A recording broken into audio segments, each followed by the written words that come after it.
always say this with a full chest. If the Christian God was real, believers wouldn't sound like salespeople, recruiters, or customer service reps for heaven. Truth doesn't need representation. Reality doesn't need a middleman.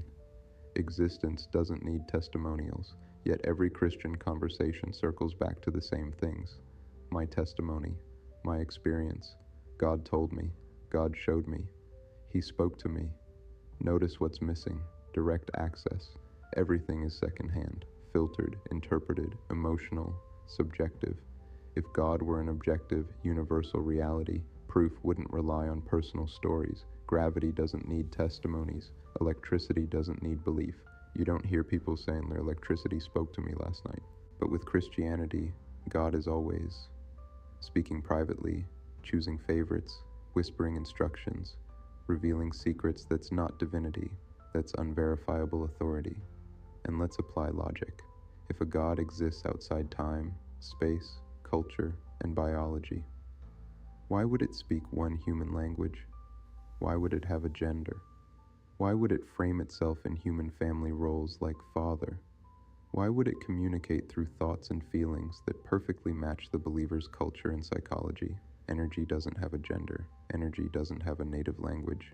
Energy doesn't use pronouns. So when someone says, "He spoke to me in English and told me he's my father," that's a red flag, not spiritually, but logically. Because what they're describing isn't an infinite source, it's their inner voice, conditioned by religion, culture, and trauma.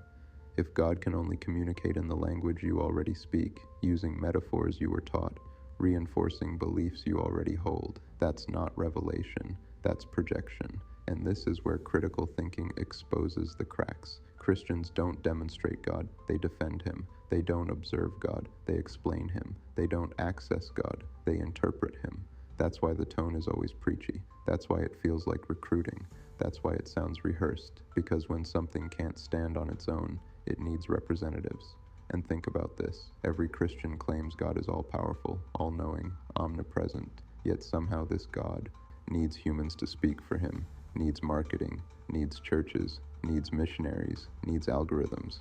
Now an all-powerful truth wouldn't need a PR team.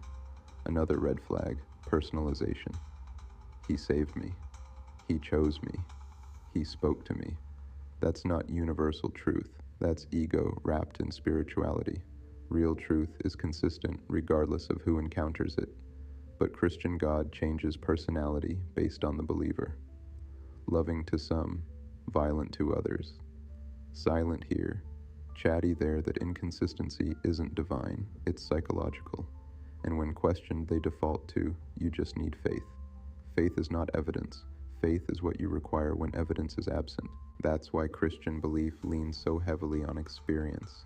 Experience can't be tested, can't be verified, can't be challenged without being called an attack, which brings us full circle. If God were real in an objective sense, belief wouldn't be emotional, it wouldn't be defensive, it wouldn't be loud, it wouldn't need selling, it wouldn't need recruiting, it wouldn't need secretaries delivering messages. Truth would be accessible, neutral, and undeniable.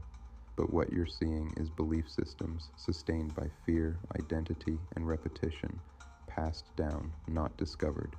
And that's why every conversation feels like a pitch, because belief needs maintenance. Truth does not.